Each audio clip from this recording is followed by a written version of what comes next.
So there are very few times when God actually writes in the Bible. One example was the Ten Commandments, right? God actually wrote it in the stone tablets with his own hands.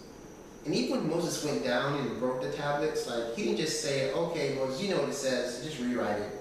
No, like, he said, nope, come up here to the mountain.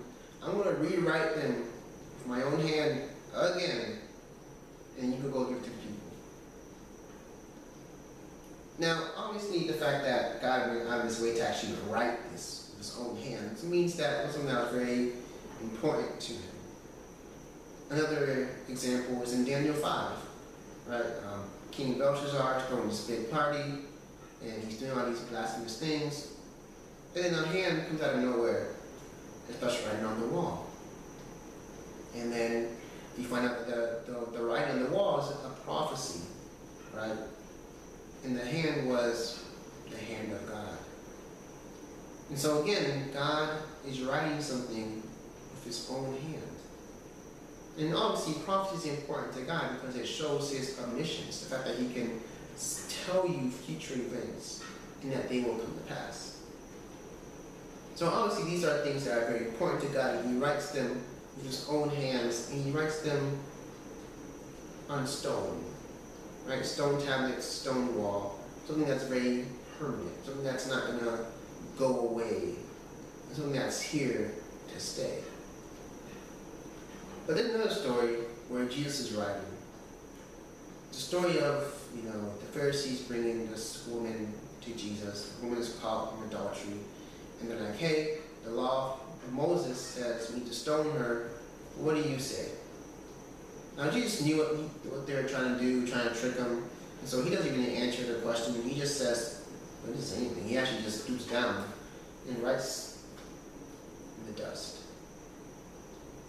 Now, we don't know exactly what he was writing, but what we do know is that he was writing in the dust. Now, before he was writing something that was permanent, something that was stone, something that was concrete, but now he's writing in the dust, something that is so easily blown away and forgotten and done away with.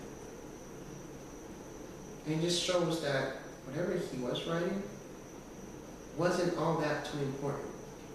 It wasn't something that was going to be permanent, but something that was going to be done away with. Now, legend tells us that what he actually was writing was the sins of the people, those who were accusing this woman. Which is interesting, because the fact that Jesus is writing sins into dust means that it's not really all that too important to him. It's something that he actually wants to be blown away and forgotten and done away with. He doesn't want it to be permanent. But anyway, that's not the point I'm trying to say. I can kind of get off track here. What I actually did want to point out was, in Isaiah 49, it says, this is referring to, God's people, those who follow him and love him. It says, can a woman forget the baby she is nursing? And even if she could forget her child, I will not forget you. See, I have written your name on the palm of my hands. So just get this. God isn't just writing our name or his followers, his people's name in like concrete or in stone. He's writing it on the palm of his hand. It's becoming a part of him. Interesting enough, in Jeremiah 17, verse 13, it says, Lord, hope of Israel, those people who leave you will be shamed. People who quit following the Lord will be like a name written in the dust. So again, we have two categories.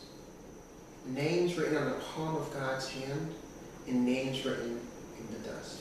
In the same way that dust can be blown away and forgotten.